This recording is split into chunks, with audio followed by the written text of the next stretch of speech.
Hey guys, JH. Welcome to Practice Tee.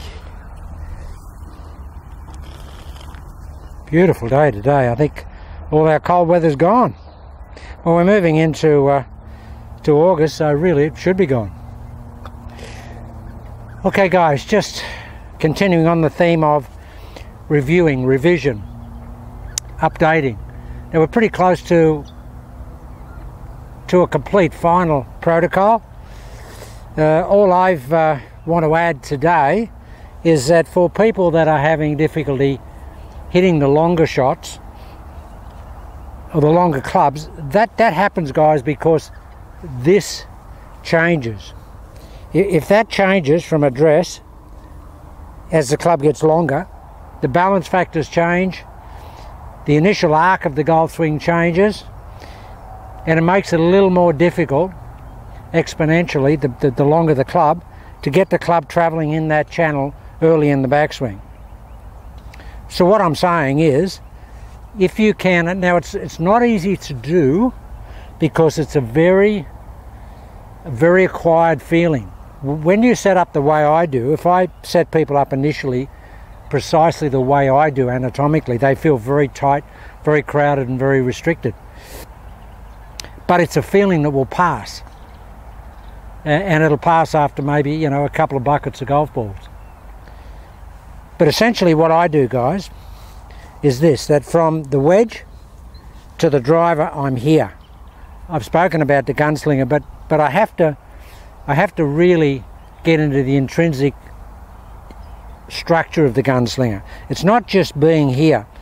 It's very much a forceful application of the trail arm and the elbow into the body, and trying as hard as you can to just keep it there, as if it was super glued to your rib cage. Now you won't do that, but the intention should be that you are doing that, because the more you can do that, the more consistent you will be in the application of the club head to the ball and the line application to the ball relative to its consistency. No question. I'll tell you why, guys. When the arm is there on the backswing, all I think about is really just turning this portion of my body. I push back with that lead hand and then just turn this here. And on the downswing, guys, I want to, if this had a spike on it here, I'd want to push that spike into my body to attach it so strongly that it could never come away. I mean, if you look at Hogan from down the line here, Hogan is here. Okay, he had the pitch elbow, but there's no question in my mind that he wanted to continue the feeling of the connectedness of that elbow to the rib cage on the downswing that he had at the top of the swing, or at the start of the downswing here. He wanted to really keep that. Now, if you just go and hit a few buckets of balls, or even just a half a bucket, and just get yourself an 8-iron or a 9-iron or something like that, and just really concentrate on getting that in there, feeling like it's super glued here, and then keeping this trail shoulder back, guys. Now, that is hard on the brain, because you think, okay, if my trail shoulder is back there as a feeling, how am I ever going to get the club head to the ball? Well, guys, you've only got to look at where you are at address. If the trail shoulder is back here and the lead shoulder is forward, I can reach the ball here, no trouble. And on the downswing, my arm's going to stretch anyway. And if I'm doing the swing correctly, as those arms stretch here, I should be, proportioning and positioning the buttock weight and the lower body weight back that way to compensate, to counterbalance the force of the arms going out to the ball. The last thing you want to do, guys, is have the arms going out there and the lower body going with it. We want the arm going out there, but we want this counterbalancing. So what do I feel like? I feel like that trail elbow is super glued to my body the whole way through the golf swing. Now it's not, but the feeling, I like to have a very intense feeling that it is. And that will take a lot of the hands out of out of the swing, the unnecessary hands. Okay, when we come in, if we're hitting into out, we've still got to let the club release, guys. The club has still got to release towards the target if the club is going into out. But you can do that. I mean, the good thing about having that trail elbow in there, when it gets to here, it's like a slingshot. You get in here, and because the arm doesn't chase out, it's sort of, the arm runs out of arm, so to speak, and the club just slings itself past that lead hand. It's because this is here like that. But if I let that out there, I lose that firing, that flashing of that club head. So the general message and the capsulization of the message and the compacting of the message intent is that we just want to super glue that trail elbow to the rib cage at address and keep it there for the entire golf swing. Now it's going to feel incredibly restricted, particularly for guys that have been like this in their golf swing, where we've all been. We've all done that.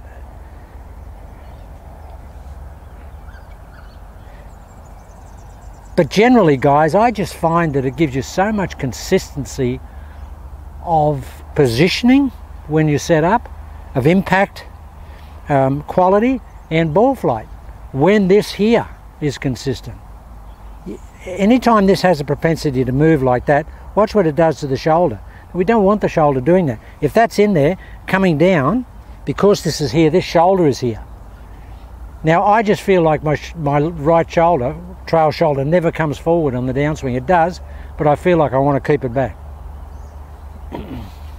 So it's connected, connected, connected. Now I've actually feel that elbow of mine really locking into my body there. Wow, first shot of the day, guys, just perfect. 5-iron.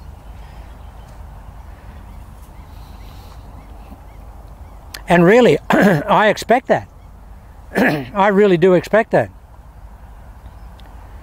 Why do I expect that? Because my structure should be so consistent. It should be just like a revolving door. It should go here, and it should come back to here, and none of this changes. There's no differential in the radius or of the golf swing. That's really consistent. Now it's a lot of intention as opposed to reality, but the more intention you can get, the more reality you will in actual fact get. Now that is really locked in there.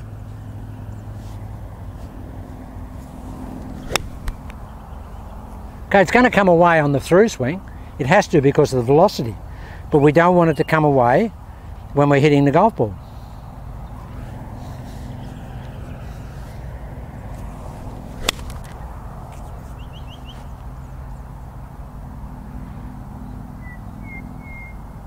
What it does, guys, for me, is it gives me the feeling that my hands are lowish through the ball. They're still in front of my body, but they're lower than normal.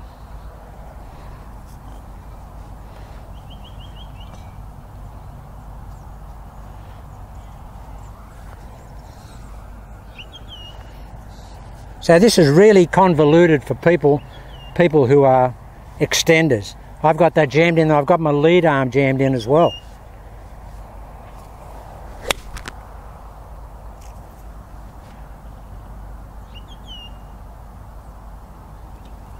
Now the ball flight is really, really consistently good, and the direction and the shape of it is just so consistent.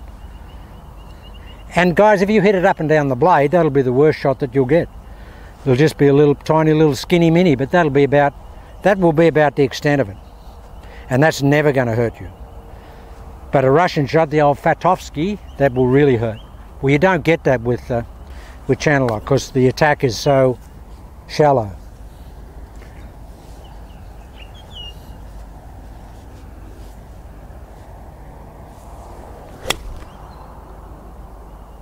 Guys, the club's still in front of the body here. Arms are relatively low, they're almost about shoulder height.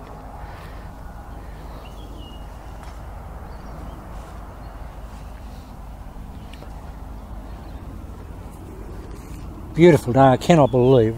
And it's only about a 20k wind blowing today. It's just beautiful, and it's warm. It's probably 24 degrees.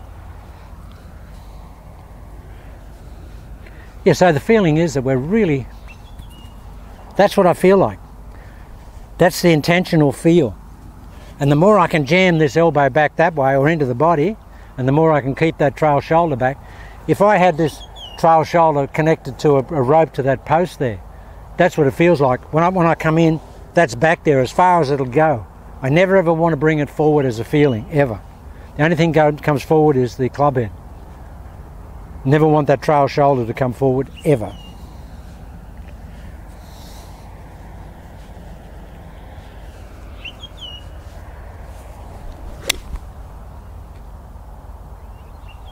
Wow. Now they're dead cold shots, guys, but those 4 shots there are all, 15-foot circle. And they really are very straight and very consistent. And I'll tell you what happens, guys. This is the real good knock-on effect of this. The more connection you have of your arms to your body, the more it will take away the independency of the hands to do stuff and be a flash mechanism in the backswing. Okay, we want them to have mobility in the backswing here. We want them to have that mobility, but we don't want them to have an independent speed factor of their own. We want them to be controlled in the loading in the backswing by the speed of the body turning on the backswing, which is not very fast. But if I have disconnection here, and I can do that. But if I'm connected, I can only do that. That's the speed. That's about as quick as I can go, because that's as quick as I can turn my torso. Torso just won't turn very quickly.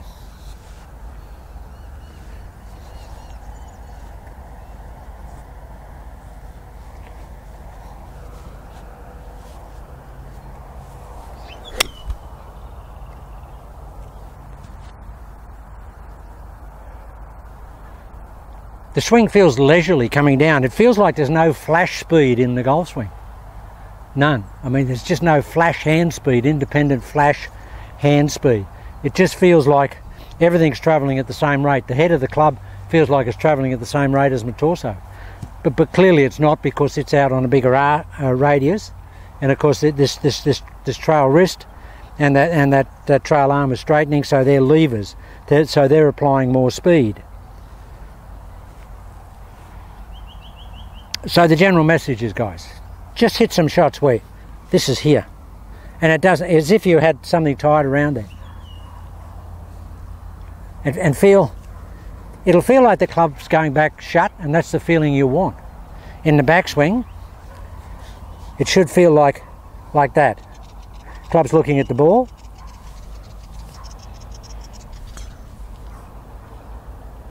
Here.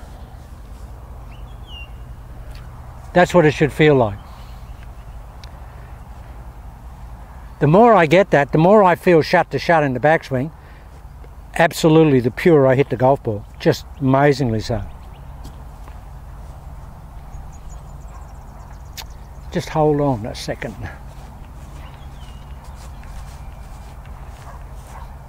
Sorry guys to walk out of frame.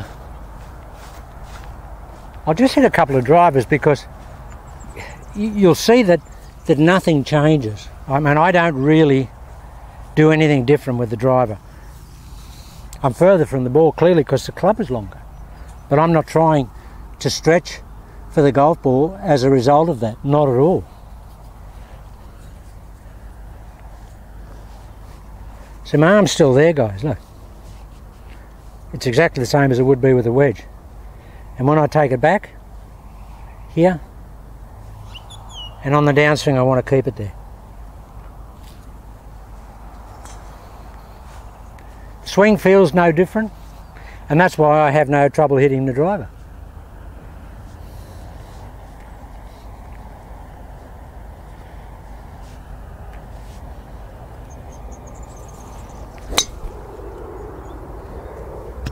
Well, don't get any better than that.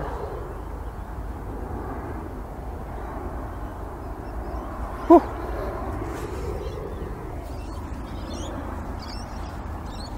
The same feeling of connectedness, the same amount of feeling of connectedness is in that driver swing. No different, guy. There really is no difference. Now, a little bit of license for people. For anybody who's having trouble playing the driver off the back foot, and you know, I can understand that. You've got a license to bring it forward a little bit, guys. Bring it forward a little bit. But what you cannot, you can compromise on that ball position, but what you cannot compromise on is having your shoulders shut at impact. You don't want, if you're going to bring it forward a little bit, say this is our shoulder position here at address, where we're pre-turned here. If we bring the ball forward a little bit, we don't want to relax that and let that pre-turn or the amount of closure that you have on that lead shoulder drop off. You can bring the ball forward a little bit, doesn't matter. The main criteria is that we're going to be able to hit into out and have predominant non-transfer of weight to the lead side and a lot of rotation, which is just channel lock. If you can do that with the further ball position guys with your long clubs, no problem. No problem. Hard hit driver here because I'm downhill here.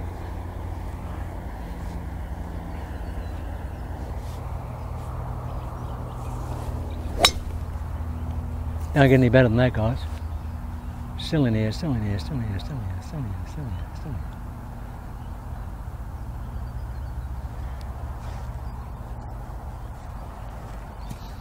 But the feeling is exactly the same. My orientation of my arm to my body is the same as it is if I'm going to hit a wedge shot. I don't feel any different. There I am with the driver here. There it is in the backswing. Here, if I had a wedge.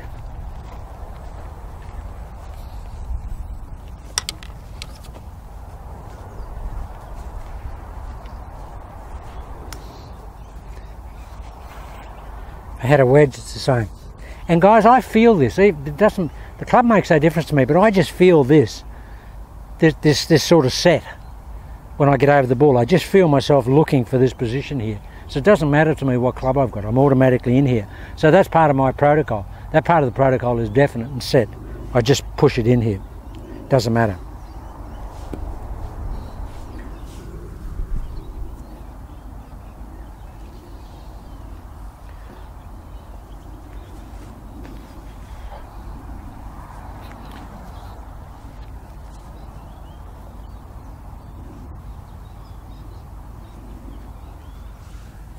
Wedge, exactly the same, guys.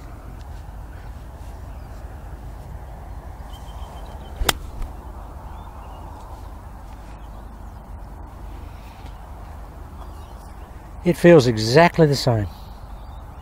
No difference.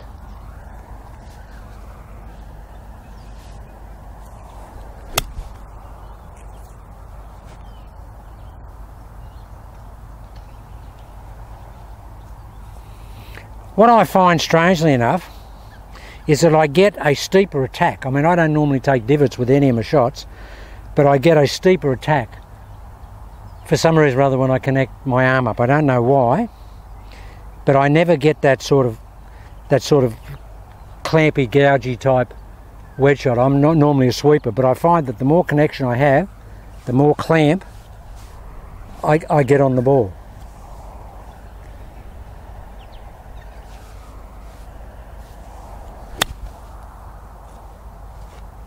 So I normally don't take any divots with my wedges at all.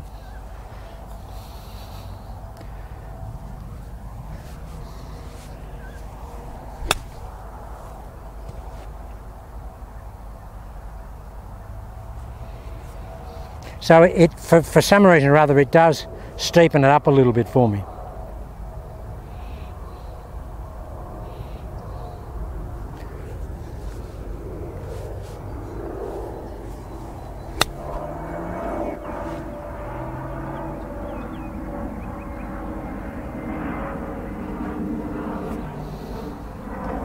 But it's the same, guys. That's the same golf swing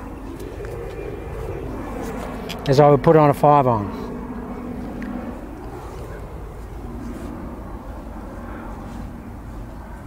precisely the same.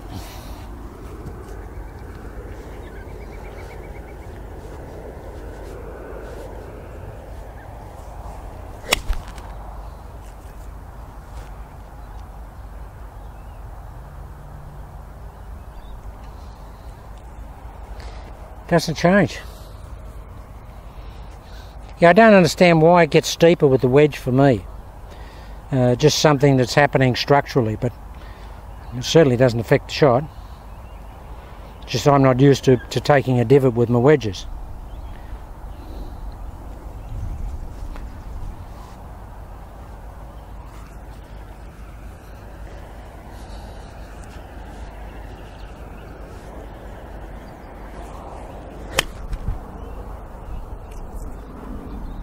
Okay guys, so they're just a few points that might help you.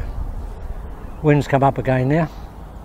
Don't know what the sun's like. I might try and hit a few shots down range and just see if we can see some ball flight today.